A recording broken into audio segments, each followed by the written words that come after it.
Did you know there is going to be a march, an open carry march through Ketchum tomorrow? This is taking place, I believe it starts at 11 o'clock. There's a reason why that's happening. We'll tell you about that in a minute. But some of the other things we're going to be working on during the course of the show this morning, we'll have an update on Patriots Night, which is now less than 2 weeks away. That's taking place at the Fine Arts Center, College of Southern Idaho. That's the night of July 2nd. That's a Thursday. Madison Rising will be playing. The featured act also will have music as well from perhaps the upcoming Miss Idaho. So we've got some details on all of this coming up in a few minutes, and we do hope you can turn out. It's for a great cause. It's a scholarship fund, and it's in memory of our fallen veterans, those who gave their last full measure of devotion. That's coming up in a few minutes. Also, in Iran, the government says it's trying to criminalize, and the bill is being worked through the Iranian parliament. Yes, they have one of those. It's a rubber stamp for the mad mullahs who run the country. If you walk a dog in public, you could be subject to a fine, 74 lashes, and then you would have to pay the cost of transporting your dog to the zoo or to the desert because it will be taken away from you. Yeah, these people believe, of course, that if a woman shows a bit of her ankle walking down the street, that we're going to have earthquakes. So you're dealing with some, people who are living so far in the past. They have some difficulty adjusting to the modern world. I would say that perhaps we should keep that in mind when we're talking about what could happen in various places in the United States. We'll be bringing this up a little later in the program because I don't want to say these people are backward, but I think that what we've concluded is they aren't right in the head. I think that was a conclusion we reached a very, very long time ago. Cro-Magnon. Yes, we did. They are certainly not of this world. It's 8 minutes after 8 o'clock. Bill Colley with you on Top Story on News Radio 1310 KLIX 66. Not going to be quite as hot as it was yesterday. It did not, to my knowledge, get as hot as we had thought it would. I checked the temperature about 20 after 4 yesterday afternoon. It was 93. We had been looking at 97 or 98. That was the prediction. Not that 93 is exactly chilly. It's not sweater weather. But today won't be quite as hot. But the forecast that I looked at this morning shows nothing after today but 90s for at least the next week. So just something to pass along to all of you. Benito Baeza mentioned to me this morning that he happened to see something online and that he thought it was worth taking a look at. There is a newspaper here in the state of Idaho that has written an op-ed piece. And all I can tell you is it really, it shows you the mentality of people who actually work, who run these newspapers. Well, a lot of them, they come up through these journalism schools, and all they're taught by are these Marxist-Leninists who want to pass along that viewpoint to the world and destroy our culture and the like, and destroy the Bill of Rights, and so they can bring about their socialist utopia. This was an editorial posted in a newspaper in this state a couple of days ago, and I'm going to read a couple of highlights. The writer says, a small but significant number of Americans are packing guns everywhere and all the time, including inappropriately during political gatherings. Rather than relying on stricter gun control laws, we might look to the model of public shaming provided by changes in tobacco use. What? Did you used to walk into a bar and see someone puffing on a Marlboro and take one index finger and put it over the other and say, shame, shame, shame, and then the person went, oh, you've hurt my feelings, and then they snubbed out the cigarette? Is that how that worked? Try that with somebody who's sitting there next to you with a loaded firearm. The tipping point, the writer says, came when smoking was perceived to be socially unacceptable. Well, yeah, because you walk around with stained fingers and fingernails, and you're short of breath, and your lungs are filled with creosote. There could be some reasons people would say this might not be a good idea.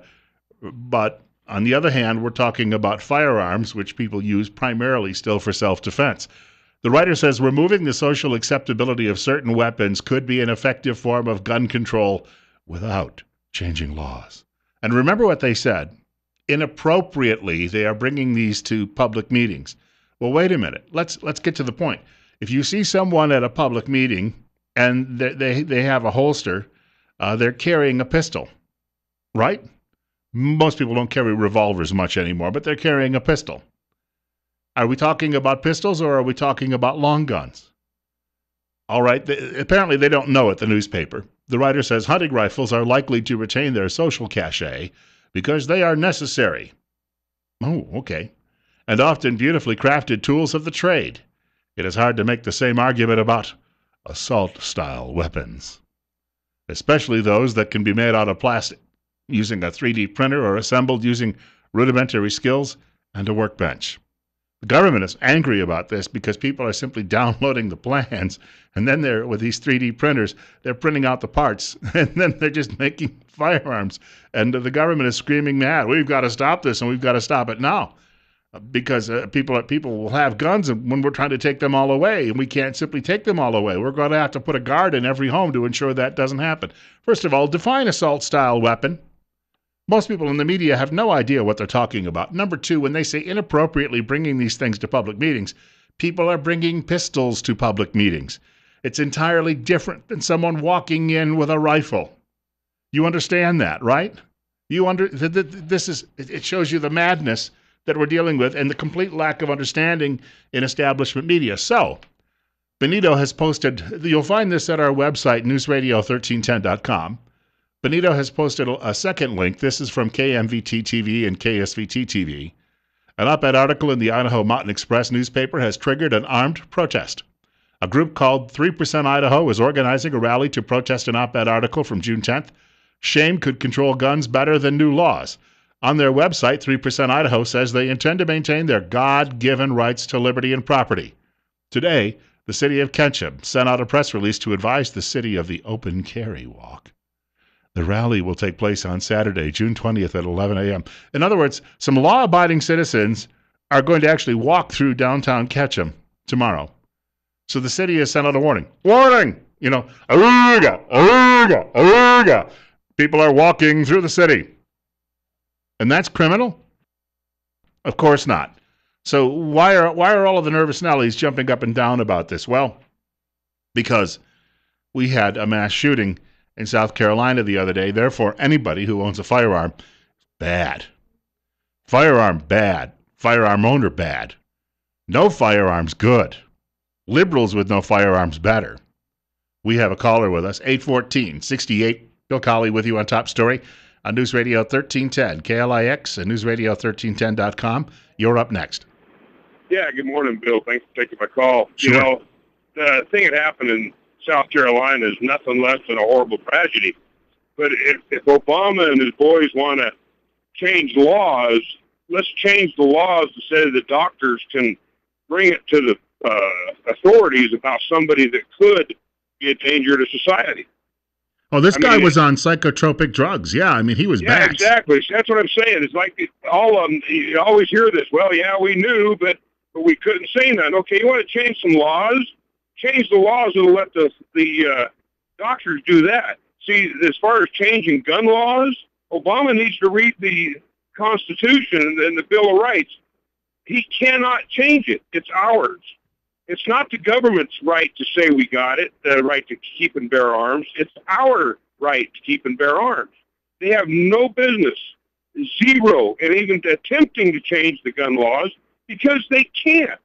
It's like me wanting to walk to the moon, like to do it, can't do it. It's impossible. And if our government starts changing that, you're going to see an uproar like you've never, ever seen. It was bad when they had that Roe versus Wade. People were protesting and screaming, go ahead, Obama. I dare you to try to change it. This country will absolutely burn. People will go crazy. And we're not talking criminals. We're talking old people, people like myself, just the working class. Well, I thank you much for the call. In fact, if speaking of that, I'm in total agreement with what he says. I have a post at our website, and it refers to the old Spartan. When the Spartans at Thermopylae were approached by the Persians, and the Persians said, throw down your arms, and the Spartans said, molin labi, which translates into come and take them. If Mr. Obama plans to confiscate weaponry, well, just firearms, let's put it that way. If he plans to confiscate firearms, is he going to personally go to door to door to do that? I don't think so. But I posted a link to this yesterday at our website in the commentary section. You can find my thoughts on it, and I point out how he is using this tragedy to further his political ambitions and those of the American left. And then I also included a video from Pat Buchanan. Pat Buchanan talking a couple of years ago on the McLaughlin Group, where he said, with all of the firearms in this country, there will be a revolution if there is ever an attempt to go and seize those. Secondly, they keep describing this whack job in South Carolina as a right-wing terrorist. Well, there's no indication. He's a lone wolf. He doesn't belong to any group or any organization. And he was taking all these drugs that were influencing his thought patterns, and he went off the deep end. That's the best thing you can say about him. But he didn't belong to any political party or political group. He's just some stupid kid, and a violent one at that. You're up next, 8:17. Bill Colley with you on Top Story on News Radio 1310 KLIX. Yesterday, you had a guy that came on and said we ought to have gun-free zones. There wasn't a gun in that church. Had there been a concealed carry, or if somebody in the church that had a weapon, 9 people probably wouldn't have died. Maybe 1 or 2. And yeah, in fact, in what I wrote yesterday at our website, I pointed out, and I did this in all seriousness, in every church I've ever visited, whether it be a really large church or a small church, there's always usually at least a handful of people who are there who are law enforcers or military veterans. These are people who are experienced in the use of firearms. If if they did open carry or even concealed carry in these situations, someone wouldn't last very long in trying to pull this off. Thank you much for the call, sir. In fact, that's the point being made by a great many people. This kid was likely not a dead-eye shot. In fact, it's now said he missed quite a bit, and he just had to keep reloading and trying to hit people. I think it was 7 women that he killed out of the 9 people who were dead. It was awful. But the fact of the matter is, because he couldn't hit the broadside of a barn for the most part, and he was just randomly firing in every direction, somebody who had experience or with experience could have just laid him out, stone cold, in a matter of a few seconds. Problem solved. Coming up on 8:19, about 30 seconds. You're up next. You're on the air with Bill Colley on Top Story. Yes, the environment in this country is so disrupted, and this administration, I think Valerie Jarrett and Obama and Michelle, they truly laugh with glee when they see this happening. They see this crazy right-wing white person killing these blacks in church, and they think, yes, things are going our way. This place is going to blow up, and we're going to end up declaring martial law, and who knows what will happen. You see, on the Jade Helm. Yeah, and you say, oh, that can't happen. Well, I don't know. I mean, things are crazy. People are upset. There was a time in this country when racism had went down to simmer. I'm going to tell you, she's on high and boiling big. Hey, I got to let you run on that point because we have a hard break coming up. And speaking of coming up, Patriots Night, just a few days away.